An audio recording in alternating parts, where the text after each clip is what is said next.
నమస్కారం. నేను మీ డాక్టర్ చిన్నమై లంజిరెడ్డిని.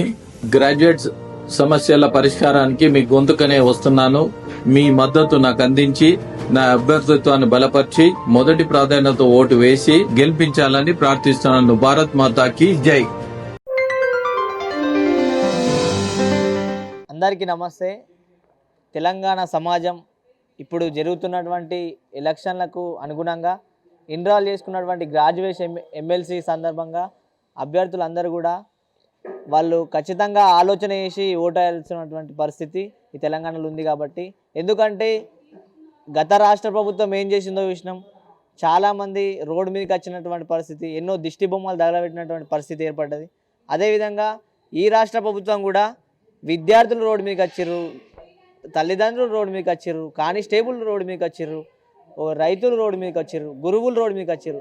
గురువులను రోడ్డు మీదకి తీసుకొచ్చినటువంటి ఘనత ఈ రాష్ట్ర ప్రభుత్వానికి ఉంది. కాబట్టి ఒక్కసారి అన్ని విధాలుగా ఆలోచించి ఒక్కసారి ఈ గ్రాడ్యుయేట్ సంబంధించిన నిరుద్యోగులకు ఏం జరిగింది, నిరుద్యోగులకు చేసిన అన్యాయం ఏంది, రైతులకు చేసిన అన్యాయం ఏంది, ఉపాధ్యాయులకు చేసిన అన్యాయం ఏంది, కేజీబీవీ ఉపాధ్యాయులకు చేసిన అన్యాయం ఏంది, ఇవన్నీ ఒక్కసారి ఆలోచన చేసి ఖచ్చితంగా మీరు ఆలోచన చేసి ఈ దేశానికి అభివృద్ధి చేసే నాయకుడిని నియమించుకుంటారని, అదేవిధంగా విద్యార్థులకు స్కాలర్షిప్లు రాక ఇబ్బందులు పడుతుంటే కళాశాల యాజమాన్యానికి కూడా కాలేజీలు నడుపుకోలేనటువంటి పరిస్థితిలో చాలా 3 రోజుల పాటు కాలేజీలు బంద్ చేసుకున్నా కూడా ఈ రాష్ట్ర ప్రభుత్వం పట్టించుకోలేదు. కాబట్టి అన్ని విధాలుగా ఆలోచించి మీరు ఒక మంచి నాయకుడిని ఎన్నుకుంటారని సందర్భంగా తెలియజేస్తూ అందరికీ నమస్తే. ఎవరికి ఓటు వేయమంటారు? గ్రాడ్యుయేట్స్ని ఎవరికి ఓటు వేయమంటారు?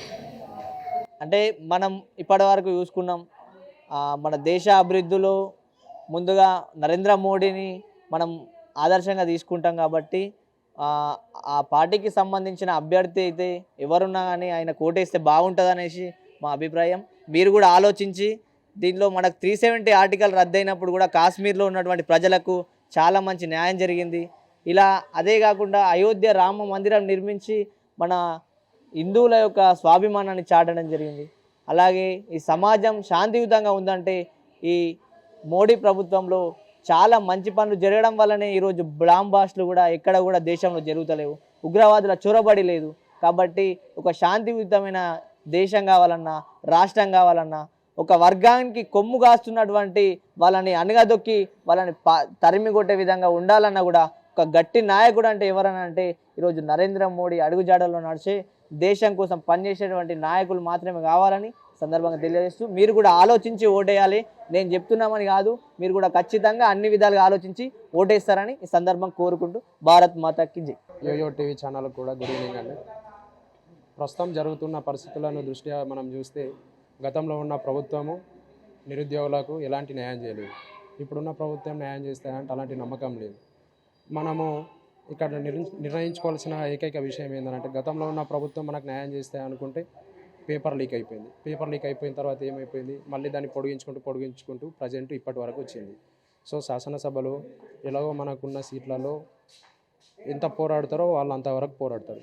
ఇప్పుడు మనకు మండలిలో కూడా అలాంటి సభ్యులు కావాలి అని అంటే మనం ఎన్నుకోవాల్సిన ఏకైక వ్యక్తిని మనం గ్రాడ్యుయేట్ ఎమ్మెల్సీగా అంజిరెడ్డి సార్ని ఎన్నుకుంటే మనకు తగిన న్యాయం జరుగుతాయని కోరుకుంటున్నాను. బీజేపీ ఎమ్మెల్సీ అభ్యర్థికి ఎందుకు ఓటు వేయాలి? ఎందుకంటే ఇప్పుడు మనకు అధికారంలోకి వచ్చే ముందు వీళ్ళు ఏమన్నారు, నిరుద్యోగ వృత్తి అది ఇది అని చెప్పేసి మనకు గ్రాడ్యుయేట్ నిరుద్యోగులకు భ్రమ పెట్టారు. సో దానివల్ల గ్రాడ్యుయేట్స్కి వచ్చేది ఏముంది, ఒక ఎంప్లాయ్మెంట్ అనేది క్రియేట్ కాదు. ఎందుకంటే చాలా వేకెన్సీస్ ఉన్నా సరే వాళ్ళు దాన్ని ఫుల్ఫిల్ చేయడానికి ముందుకు రావడం లేదు. దీనివల్ల లాస్ అయ్యేది ఎవరు?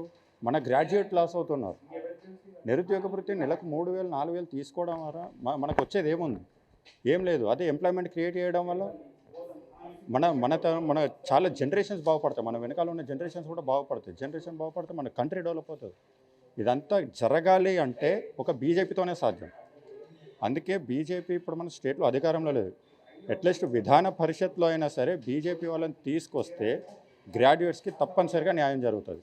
అందుకనే బీజేపీ ఎమ్మెల్సీ అభ్యర్థికి మాత్రమే మీ మొదటి ప్రాధాన్యత ఓటేయాలి. ప్రస్తుతం ఉన్న కాంగ్రెస్ ప్రభుత్వం కావచ్చు, ఇంతకుముందు ఉన్న టీఆర్ఎస్ ప్రభుత్వం కావచ్చు, మోసపూరిత హామీలతోని యువతను కానీ అదేవిధంగా గ్రాడ్యుయేట్స్లను కానీ ఇంతకుముందు టీచర్స్లను కానీ దాదాపు అందరినీ మోసగించడం జరిగింది. కాబట్టి ఇప్పుడున్న బీజేపీ ప్రభుత్వం నుంచి